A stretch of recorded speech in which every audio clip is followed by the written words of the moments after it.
Bonjour, bienvenue pour la suite du redémarrage de ce bac.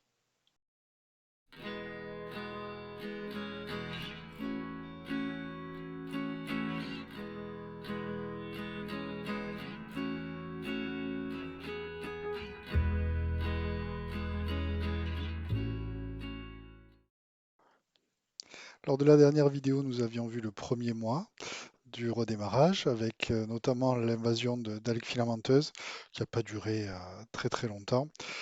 C'est vrai que moi je préfère ne pas faire de changement d'eau pendant ce temps-là, enlever les algues quand elles commencent à liser, c'est-à-dire à devenir transparentes, et puis généralement elles ne reviennent pas. Ça a été le cas comme vous le voyez sur ces images. Elles ne sont pas revenues, et à mon avis, elles ne reviendront plus maintenant, ce qui m'a permis de rajouter des nouveaux coraux. Et pour cela, je remercie les amis Christophe, Benjamin qui m'ont fourni de nouvelles boutures d'Acropora pour redémarrer ce bac. Merci à Pierre-Louis aussi pour son Istrix. Et ça permet de redémarrer gentiment l'aquarium parce que je suis persuadé qu'il est nécessaire de rajouter des animaux et aussi des Acropora dès qu'on le peut, si on veut un bac à Acropora bien sûr, pour retrouver l'équilibre. Parce que ces aquariums qui tournent pendant des mois sans rien, pour moi, eh bien, ils ne maturent pas, et bien évidemment, ils restent dans une sorte de statu quo et leur équilibre va commencer à partir du moment où on va rajouter des animaux, ben, notamment les poissons. Moi, j'ai rajouté plusieurs petits poissons plusieurs fois et ça va permettre en même temps qu'ils prennent de la biomasse, eux-mêmes de faire augmenter la biomasse de bactéries dans l'aquarium, de permettre une maturation. Et par contre, je me suis interdit de mettre des acroporas fragiles pendant toute la période d'au moins un an. Je pense que c'est ça, c'est entre 10 et 14 mois pour commencer à avoir une certaine stabilité. J'ai encore un KH qui fait du yo-yo. Les nutriments sont encore très bas. Donc pour le moment, je fais avec des boutures qui sont d'aquarium, enfin de boutures d'acropora qui sont résistants, qui sont des variétés anciennes et dont on sait qu'elles peuvent tolérer un certain nombre de variations de paramètres. Alors, qu'est-ce qui est arrivé avec le déséquilibre qui a été apporté avec les poissons? Bon, bien évidemment, c'est ce que j'expliquais tout à l'heure.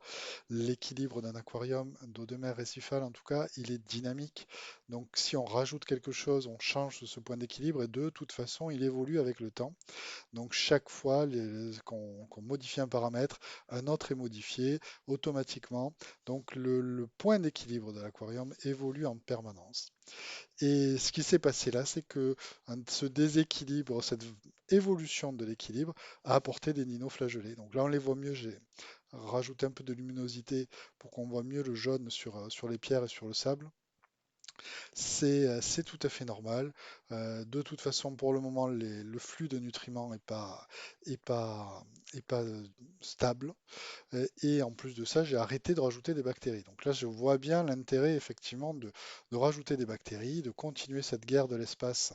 Alors de l'espace, hein, pas des étoiles, hein, mais territoriale. Et il faut que le maximum de surface soit occupé par les bactéries qu'on désire et pas les micro-organismes qui sont super adaptés, il faut le dire, hein, aussi les dinoflagellés, les cyanobactéries, si elles fonctionnent bien, c'est elles sont parfaitement adaptées elles ont la capacité d'énormément s'adapter aux variations elles de paramètres et les autres, il faut les aider. Donc, écoutez, moi je rajoute, là j'ai un peu changé, j'ai rajouté des bactéries fondamarins parce que je pense qu'il faut aussi varier les souches. Et je repartirai sur Arca, voire même je ferai un mix des deux. Et pendant tout le temps où l'aquarium devra s'équilibrer, j'hésiterai pas à rajouter régulièrement des bactéries, ce que je ne faisais pas auparavant. Les coraux vont très bien. Les Acanthastraea, il y en avait qui s'épanouissaient très bien. Les plus petits, par contre, avaient beaucoup de mal. Et là, depuis que j'ai repris vraiment de manière très régulière de nourrir chaque semaine, j'ai déjà vu une amélioration. Donc vraiment, nourrissez vos Acanthastraea, c'est super nécessaire. Là, l'Istrix commence à être envahi par les dinoflagellés, donc je souffle régulièrement avec une petite poire qui est fait exprès. Je chasse la dino. Le but, évidemment, c'est de jamais laisser mourir les animaux et de faire un maximum de choses pour leur permettre de se défendre. Et puis, quand elles partiront, je suis sûr qu'il va bien repousser. Formosa bleu qui va bien avec le vert. Alors c'est une vieille variété celle-là, donc elle est increvable, donc j'ai pas de peur particulière en cette phase compliquée. Magnifique Solitariensis, je pense qu'il va changer de couleur, qui va s'éclaircir parce qu'il y a très peu de nutriments dans mon aquarium. Là, c'est pas Montipora en croûtant, c'est Montipora plateau orange, mais bien évidemment, eh ben, il manque de nitrate, donc il va beaucoup changer dans les semaines à venir. Pour les amateurs de LPS, un Platygira, un Platygira si vous voulez prononcer à la française, et Platygira à la latine, bon, ben, c'est vraiment un animal qui risque de prendre trop de place dans mon bac. Donc il l'a temporairement. Le Salarias fasciatus, alors lui c'est un comique, hein. Dès que j'éteins les pompes, les Vortex, les MP40, ils se logent dedans, donc il faut faire très attention avant de redémarrer les pompes pour pas qu'ils finissent en hachis, mais toujours dans des positions improbables. Il est toujours très curieux et puis il est très efficace en termes de consommation d'algues. Alors on repart sur les coraux, donc c'est eux, hein. Parmi eux, il y a effectivement des Acanthastraea qui étaient tombés sur des chalices, donc et effectivement ils avaient brûlé. La nouvelle bouture d'Acropora, une Acropora valida, je crois. Le Montipora plateau vert bord violet qui a tellement faim, le pauvre, qu'il est quasiment transparent là, hein. Les nitrates lui feront beaucoup de bien. Et le Hyacinthus au-dessus qui était vert, que vous avez vu sur les précédentes images qui était vert, et qui là reprend un peu du rosé.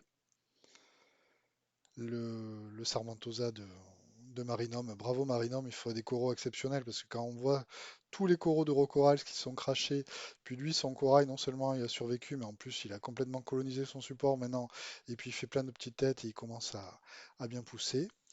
Le Solitariensis sur un autre angle. Donc pour le moment tout se passe bien.